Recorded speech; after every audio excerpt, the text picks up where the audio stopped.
Assalamualaikum warahmatullahi wabarakatuh. Salam sejahtera untuk kita semua.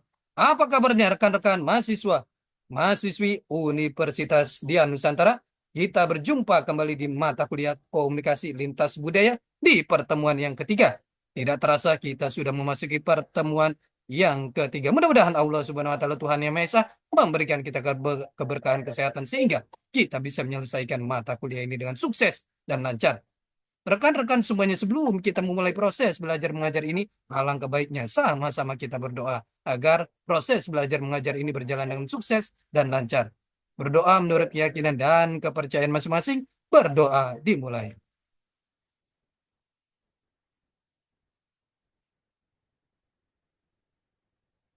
Selesai. Rekan-rekan semuanya, di pertemuan yang ketiga ini kita akan membahas materi mengenai, saya share materinya. Di pertemuan ketiga ini kita akan membahas materi mengenai komunikasi bisnis antar budaya.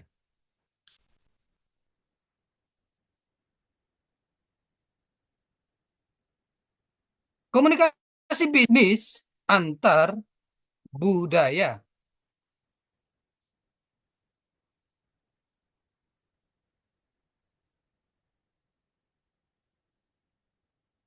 Latar belakang, ketergantungan yang mendunia dan dapat dilihat melalui pertukaran barang tambang, hasil pertanian, barang dagangan, tenaga kerja, keuangan, ekonomi, informasi, dan wabah penyakit menular.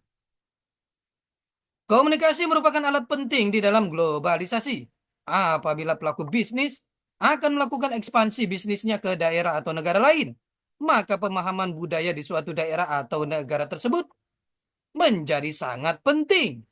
Karena komunikasi antar budaya adalah komunikasi antara orang-orang yang berbeda budaya, baik dalam arti ras, etnik, atau perbedaan-perbedaan sosial dan ekonomi.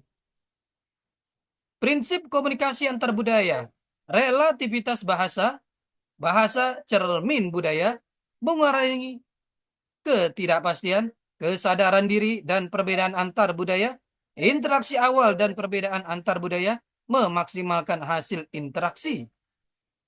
Aspek-aspek komunikasi antar budaya. Satu, faktor budaya. Dua, faktor sosio budaya. Tiga, faktor psikobudaya. Empat, faktor lingkungan.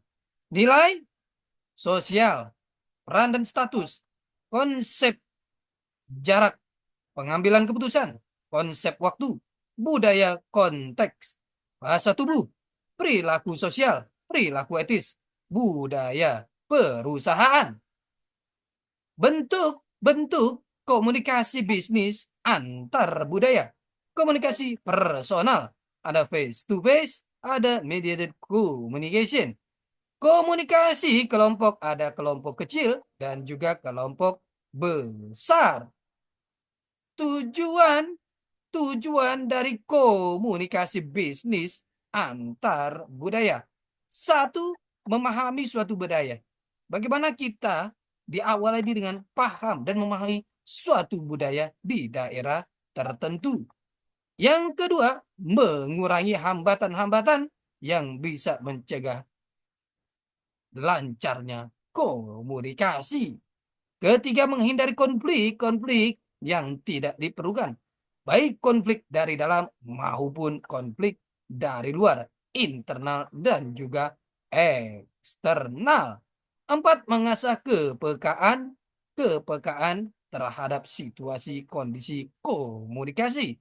Kelima, memperluas pengetahuan, knowledge. Ini hal yang paling mendasar, pengetahuan untuk menjembatani ilmu-ilmu. Karena menjalankan strategi bisnis yang benar sesuai dengan SWOT, strength, kekuatan dari organisasi, perusahaan, dan komunikasi, weakness, kelemahan komunikasi, opportunity, dan juga threat, ancaman. Dan selanjutnya meningkatkan komunikasi bisnis. Mengurangi ketidakpastian, sudah tentu ini adalah langkah-langkah tujuan komunikasi agar satu sama lain saling mengerti. Dan selanjutnya ada negosiasi, ini hal yang paling ditunggu-tunggu dan paling mendasar. Selanjutnya memberikan perbandingan compare antara satu dengan lainnya, mencari dukungan-dukungan support, melakukan kolaborasi satu dengan lainnya sebagai alat persuasi, mengajak dan juga menjalin kerja sama. Aktivitas-aktivitas komunikasi bisnis antar budaya. Satu, mengetahui kondisi di lapangan. Ini adalah hal yang sangat mendasar. Kedua, negosiasi. Ketiga, mencari dukungan atau support bisnis. Keempat, perdagangan internasional. Kelima, sponsorship. Keenam, persuasif. Dan selanjutnya menambah pengetahuan atau ya wawasan. Faktor-faktor pendukung komunikasi bisnis antar budaya. Penguasaan bahasa. Semakin banyak bahasa yang dikuasai semakin bernilai. Sarana komunikasi, penemuan dan perkembangan sarana komunikasi, kemampuan berpikir, ada critical thinking, rasional, creative thinking, dan selanjutnya ada lingkungan bisnis, kemampuan sosialisasi dan juga networking.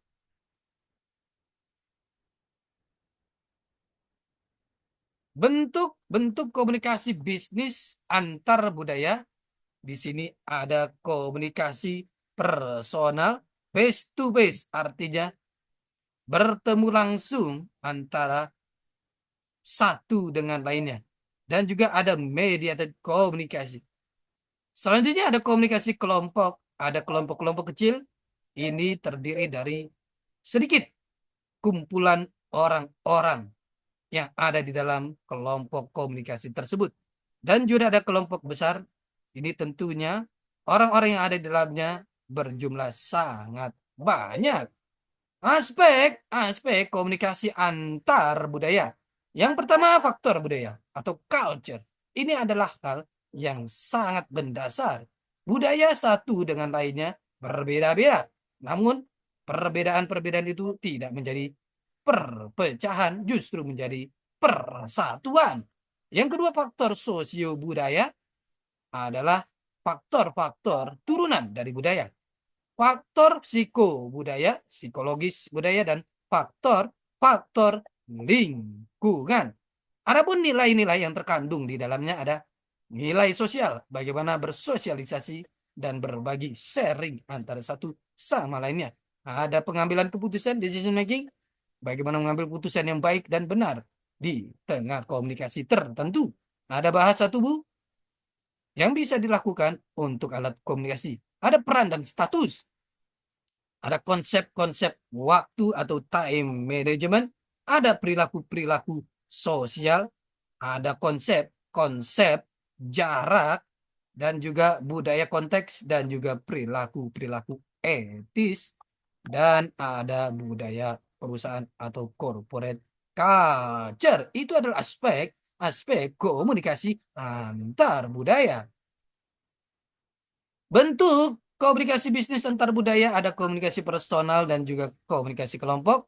Komunikasi personal terdiri dari face to face, bertemu langsung bertatap muka. Ada mediated communication. Komunikasi kelompok ada kelompok-kelompok kecil di bawah 10 orang dan ada kelompok-kelompok besar di atas 10 orang. Prinsip komunikasi antar budaya. Yang pertama ada relativitas bahasa. Bagaimana bahasa menjadi relatif dan mudah. Yang kedua, bahasa cermin budaya. Yang ketiga, mengurangi ketidakpastian. Yang keempat, kesadaran diri dan perbedaan-perbedaan antar budaya. Yang kelima, interaksi awal dan perbedaan antar budaya. Dan juga memaksimalkan hasil interaksi.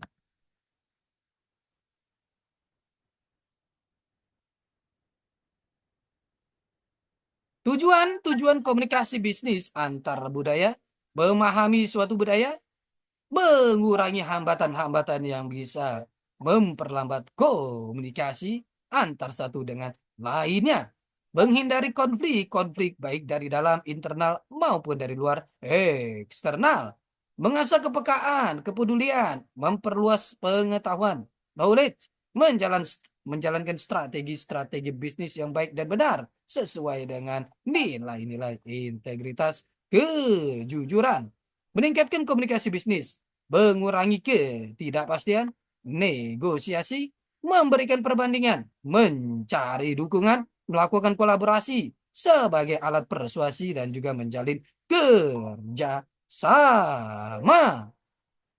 Aktivitas-aktivitas komunikasi bisnis antar budaya. Yang pertama, mengetahui kondisi di lapangan. Yang kedua adalah negosiasi. Yang ketiga, mencari dukungan, support bisnis. Yang keempat, perdagangan internasional. Yang kelima, sponsorship. Yang keenam, persuasif. Dan yang terakhir, menambah pengetahuan atau wawasan. Faktor-faktor pendukung komunikasi antar budaya, penguasaan bahasa semakin banyak, bahasa yang dikuasai semakin bernilai.